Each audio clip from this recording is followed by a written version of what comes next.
How do you protect your images from unauthorized use? I mean, no one really can. If you're putting your images out there on the internet, then someone can quite easily steal them and use them however they like. However, there are a couple of things you can do to deter people from doing that. One of those that I see done a lot, which is something I do myself, is adding a watermark. But there's also another way that you can add your information to the image file to help prevent people from using your images without authorization. You can do it really easily in Lightroom. Stick around and I'll show you how.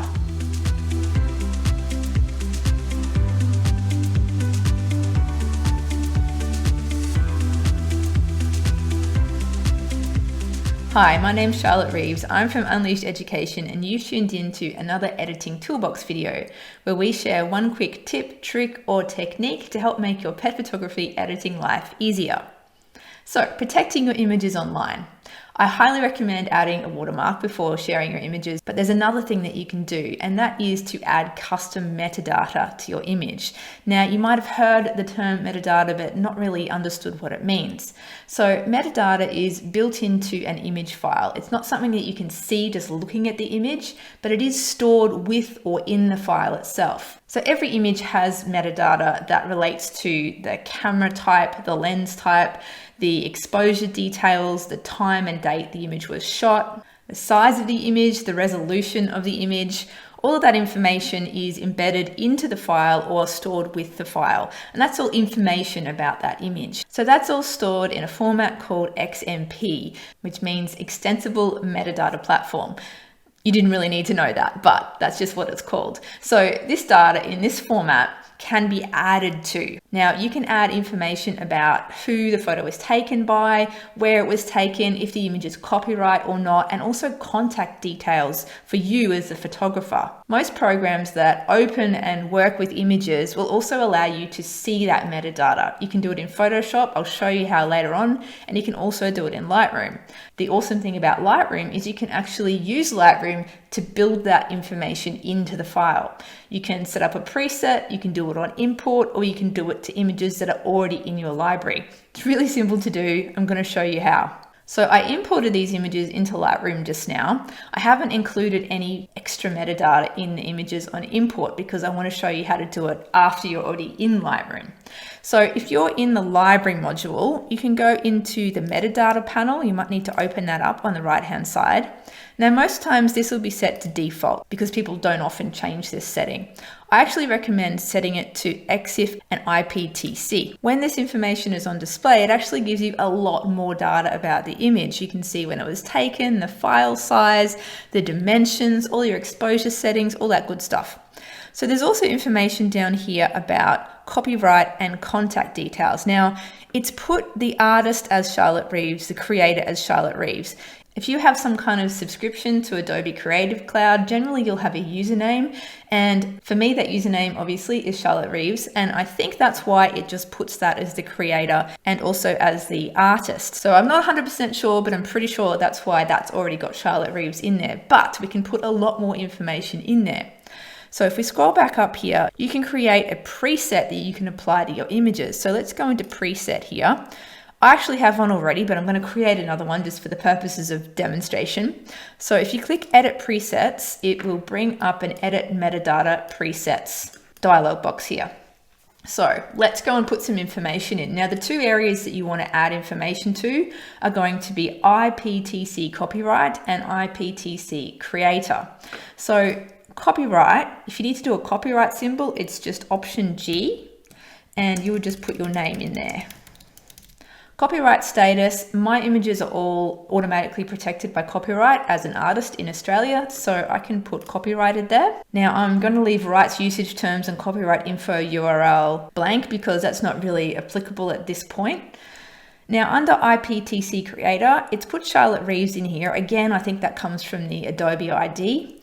Now, address, you can put your full address in here, but I want this information to be relevant regardless of sort of where I've lived at the time. And if I move, then all my images will be wrong. So instead of that, I just put my city, because I don't think I'm going to move from my city anytime soon, my state, my country, my email, because my business email is never likely to change, and then my website, which is also never likely to change. Okay, so I've got some good information in there. So that means that people opening up this file, viewing the metadata, will be able to see this contact information, which is awesome. They can get in touch with me if any of my images somehow become orphaned out there and people don't know who they belong to and they want to find out. So once I've got that, you can just pretty much leave everything else in there. You can go up to save as a new preset. I'm going to call this one Charlotte 2, create, and done. So now I can apply this preset to this image that currently doesn't have any of that information. So let's have a look. So at the moment, there's no information down there. Let's select preset Charlotte 2, and then look, all that information gets added into there. Now, this is really quite awesome because you can apply that information to your entire image library all in one hit. If you select the top level folder, if you then do Command A to select every single image in your Lightroom catalog, or it might not even be in your Lightroom catalog, it could be just in a folder at a time. And then all you have to do is, let me just do it to these two images here. All you have to do is select that. It will come up and ask you, do you want to apply that preset to all the selected photos? So it's making sure that you're wanting to apply it to multiple images. I will go all selected, and that's it, done. So now these two images also have all that information in there as well. Now that's how you add the information to images that are already in your Lightroom catalog. What if you want to do it automatically on import? Well, you can do that as well. Let's go up here to File, Import Photos and Video. And these are all the settings that we need to apply when we're importing images into Lightroom. This is my preferred way of getting images into Lightroom straight off the memory card.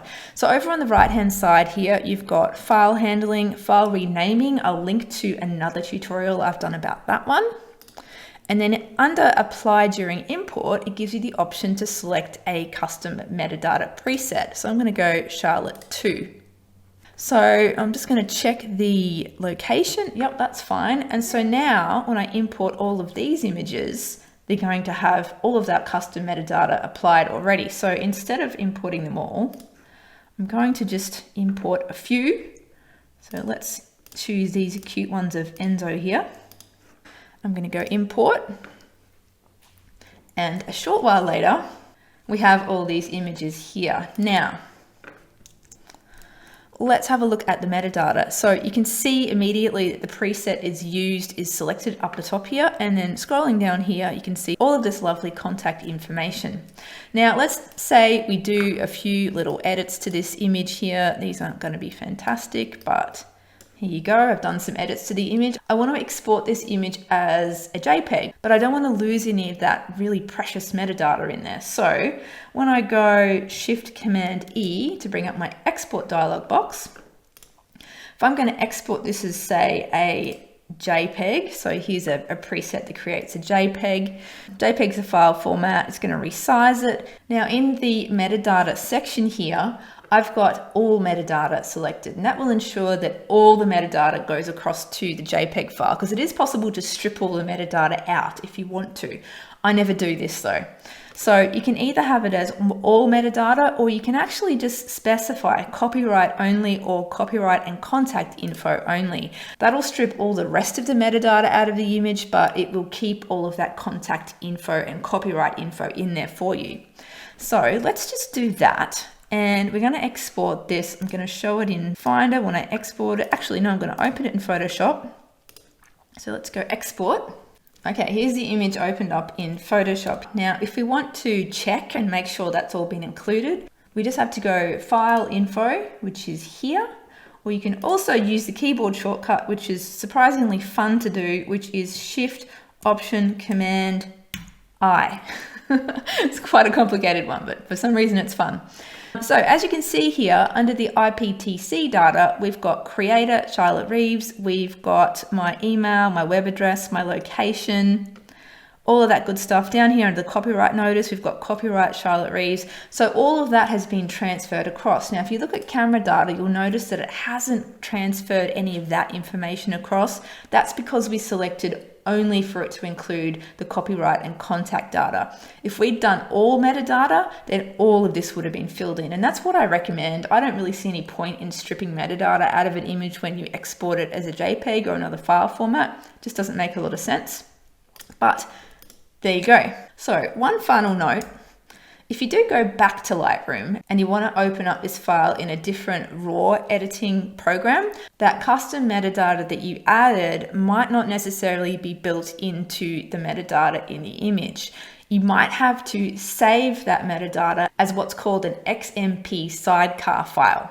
So that sidecar file, as well as containing all the information about any of these edits that you make in Lightroom, it will also contain that extra metadata that you've added to the image in Lightroom. So to create that, all you have to do is press Command S. And that will ask you if you want to save the metadata to the file. You just go Continue. And now when I go to this folder, so let's go Show in Finder, we can see that in addition to the raw files that we've got there, we've also got this XMP sidecar file. So that means I can open up this image in a different raw file editor and it will refer to that XMP data for anything that we've done in Lightroom.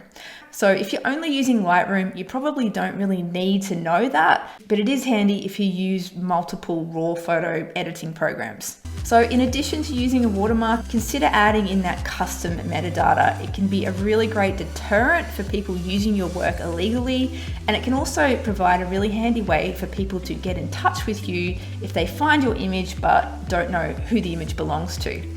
Hopefully that's been helpful. Thanks for joining me, and I'll catch you for the next Editing Toolbox video soon. See you later.